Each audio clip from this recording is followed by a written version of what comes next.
Good morning, students. This is Miss Brooke. I have another video for you today to talk a little bit about what we are going to be doing next in class. So if you've been following along, you will see that we have been reading stories about surprise parties or making the basketball team.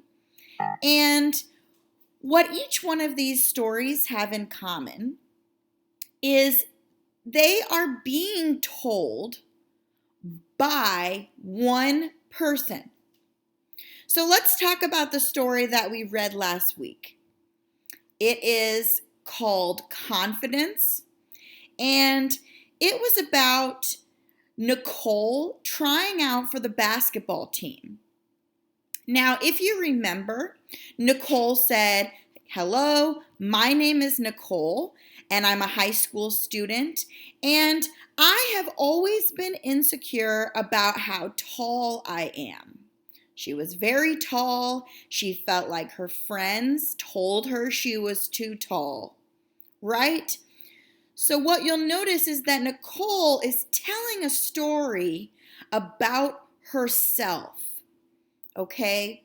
When we tell a story about ourselves, that is called a narrative, okay? So the way that we're going to begin is by reviewing a few of the terms that we have been talking about the past few weeks, ever since we started spring break. We have been talking about the 8 elements of a story, right? And we have talked about setting, conflict, character, and tone, okay? If you remember, each one of these words has been on a quiz that you've taken, and then it's been in your writing prompts. It's been something to talk about after you read the story, okay? So let's just quickly review these 3 terms: character, setting, and conflict. All right, now what is character? What is a character? Now remember, we talked about your favorite story. Who is your favorite story about? Is it Spider-Man? Is it a famous soccer player? Is it about the 3 Little Pigs? Think about your favorite story, your favorite TV show. Who are the characters? What is the setting in your favorite story? Is it at school? Is it at your house? Is it in a park? Is it on a bus? Where does it take place? That's setting, right? What is conflict? Now, this is where it can get a little bit tricky, right? Because not every story is about something bad that happens. So if nothing bad happens in the story, what is the conflict? Let's think about the story that we read last week about Nicole trying out for the basketball team. Now, that story only had one character. It was about Nicole. And it was only told by one person, and Nicole was telling that story. What was her conflict? Was her conflict being too tall? Was her conflict her confidence, how she thought that she was too tall? Was her conflict trying out for the basketball team? So sometimes a story can have more than one conflict, and sometimes a story just has one conflict. I want you to think about Nicole's story, and I want you to remember that it has more than one conflict. And a conflict is the challenge or problem that the characters face in a story.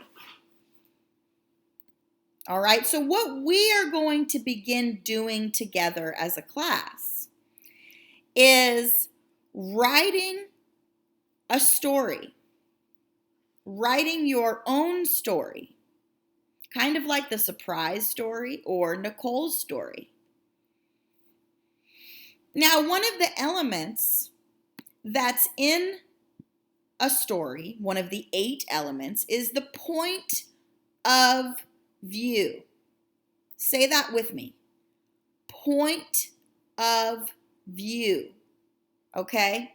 So the point of view is who is telling the story. Now you might think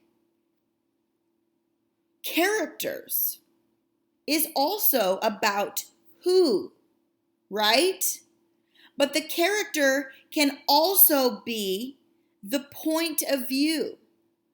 Natalie was the main character in the story about confidence, but she was also the one telling the story. It was Natalie's point of view, okay? Now, sometimes you're going to read a story and there are going to be lots of characters. There could be 3 characters, for example, and each one of those characters is telling the story. Or, with 3 characters, only one person is telling the story. Who is telling the story? In confidence. It's Natalie, right? Now, what was Natalie's emotion? How did she feel in the story about confidence? Natalie was sort of sad because she felt like she was too tall.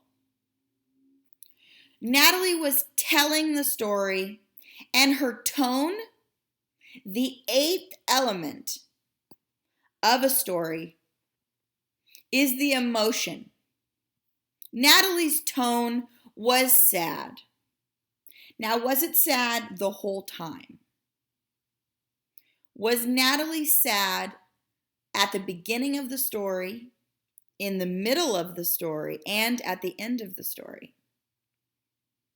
If we go back and look at the story together, we'll see that Natalie was not sad the whole time. In fact, Natalie became more happy or encouraged or confident as the story went along, right? She talks about being sad and worried about being too tall. And then she learns that being tall can be a good thing because she was important on the basketball team, okay? So let's talk about this one more time. What is a character? A character is who the story is about. There can be 1 or 2 or 3 or lots of characters in a story. What is a setting? A setting in a story is where the story takes place, okay? And the conflict, what's the conflict in a story? A conflict, like we talked about before, is the challenge that the character or the characters face in a story. What is the point of view? What is this next element? The next element is who is telling the story. Is it one of the characters? And finally, what is tone? Tone is the emotion of the story. The story can be funny or sad or adventurous or mysterious. Think of your favorite TV show or your favorite song.